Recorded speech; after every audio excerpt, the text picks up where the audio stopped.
بسم اللہ الرحمن الرحیم۔ السلام علیکم۔ آج ہم ہوابازی کی دنیا کے ایک ایسے تاریخی انقلاب کی بات کرنے جا رہے ہیں جو دنیا کا نقشہ بدلنے والا ہے۔ سعودی عرب کے ولی عہد محمد بن سلمان کا ویژن 2030 صرف ایک خواب نہیں بلکہ $1 کھرب کا ایسا زبردست منصوبہ ہے جو مشرق وسطیٰ میں ہوابازی کی پوری تاریخ کو بدل کر رکھ دے گا۔ اس ویڈیو میں ہم آپ کو بتائیں گے کہ یہ نیا پروجیکٹ دبئی اور ایمریٹس ایئر لائن سے کتنا مختلف ہے اور پاکستان سے امریکہ، کینیڈا، برطانیہ اور یورپ جانے والے مسافروں اور وہاں رہنے والے ملازمین کو اس سے کیا فائدہ ہونے والا ہے۔ سعودی عرب کی یہ نئی ہوابازی کی حکمت عملی دنیا کے پرانے نظام کو چیلنج کر رہی ہے، جہاں دبئی اور ایمریٹس ایئر لائن کا پورا ماڈل اس بات پر قائم ہے کہ مسافروں کو پوری دنیا سے لا کر دبئی ایئرپورٹ پر صرف اتارا جائے اور دوسری پرواز میں بٹھا دیا جائے۔ وہیں سعودی عرب کا یہ نیا ماڈل بالکل الٹ ہے۔ اسے ماہرین اینٹی ایمریٹس ماڈل کہہ رہے ہیں۔ اس کا مطلب یہ ہے کہ سعودی عرب میں آنے والے 75% مسافر وہاں صرف جہاز بدلنے نہیں آئیں گے بلکہ وہ سیدھے سعودی عرب کے نئے شہروں جیسے کہ نیوم اور کاروباری مراکز میں قدم رکھیں گے۔ سعودی عرب اپنے پبلک انویسٹمنٹ فنڈ کے ذریعے اربوں ڈالرز لگا کر دو بڑے مراکز بنا رہا ہے، ایک ریاض ایئرپورٹ جو کاروبار اور بین الاقوامی سفر کے لیے ہوگا اور دوسرا جدہ ایئرپورٹ جو عمرہ، حج اور سیاحت کے لیے مخصوص ہوگا۔ اس پورے انقلاب کا سب سے بڑا ہتھیار ریاض ایئر ہے۔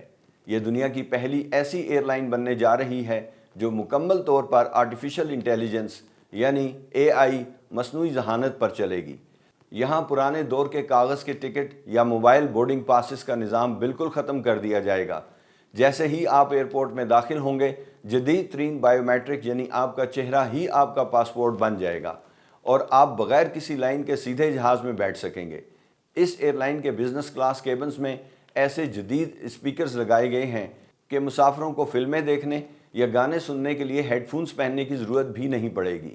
دوسری طرف نیوم جیسے میگا پروجیکٹس میں بجلی سے چلنے والی اڑنے والی ٹیکسیاں یعنی فلائنگ ٹیکسیز کا تجربہ کیا جا رہا ہے جو مسافروں کو ایئرپورٹ سے سیدھا ان کی منزل تک اڑا کر لے جائیں گی۔ اب سوال یہ پیدا ہوتا ہے کہ سعودی عرب کو دبئی پر کیا برتری حاصل ہے؟ اس کا سب سے بڑا جواب ہے سعودی عرب کی اپنی 35 ملین سے زیادہ کی آبادی۔ دبئی کے پاس اپنی مقامی آبادی بہت کم ہے، اس لیے اگر دنیا میں کوئی بحران آئے تو ایمریٹس ایئر لائن کو مسافر نہیں ملتے، لیکن سعودی عرب کے پاس کروڑوں مقامی مسافروں کا ایک ایسا گڑھ موجود ہے جو ہمیشہ ان جہازوں کو بھر کر رکھے گا۔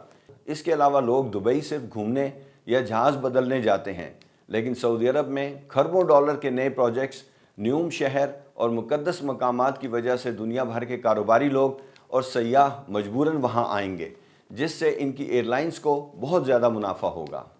آخر میں بات کرتے ہیں کہ اس سب کا پاکستانیوں کو کیا فائدہ ہوگا۔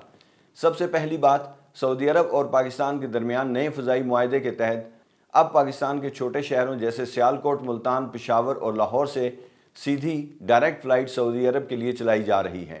اب پاکستانیوں کو کنیکٹنگ فلائٹس کے لیے لمبا انتظار نہیں کرنا پڑے گا۔ دوسری بڑی بات، جو مسافر پاکستان سے London, Manchester, new York, Toronto یا یورپ جاتے ہیں، ان کے لیے اب کرایوں کی ایک زبردست جنگ شروع ہونے والی ہے۔ ایمریٹس اور قطر ایئر ویز کی اجارہ داری کو توڑنے کے لیے بہت سستے ٹکٹ متعارف کروا رہی ہے، جس سے پاکستانی خاندانوں اور اسٹوڈنٹس کا طویل سفر بہت سستا اور آسان ہو جائے گا۔ اس کے ساتھ ساتھ سعودی عرب میں نئے ایئرپورٹس اور ایئر لائنز بننے سے پاکستان کے قابل انجینئرز، IT ماہرین اور ایویشن ٹیکنیشینز کے لیے لاکھوں نئی اور بہترین ملازمتوں کے دروازے کھل رہے ہیں۔ تو ویورز، یہ تھا ہوابازی کی دنیا کا وہ نیا طوفان جو آنے والے چند سالوں میں پوری دنیا کو نظر آئے گا۔ آپ کو کیا لگتا ہے، کیا ریاض ایئر اور سعودی عرب کا یہ ماڈل دبئی کو پیچھے چھوڑ پائے گا؟ کمنٹس میں اپنی رائے کا اظہار ضرور کریں۔ ویڈیو پسند آئی ہو تو لائک کریں اور ہوابازی کی دنیا کے ایسے ہی دلچسپ معلومات کے لیے ہمارے چینل یور فلائٹ ریڈار کو سبسکرائب کرنا نہ بھولیں۔ اگلی ویڈیو تک کے لیے اجازت چاہتا ہوں۔ اللہ حافظ۔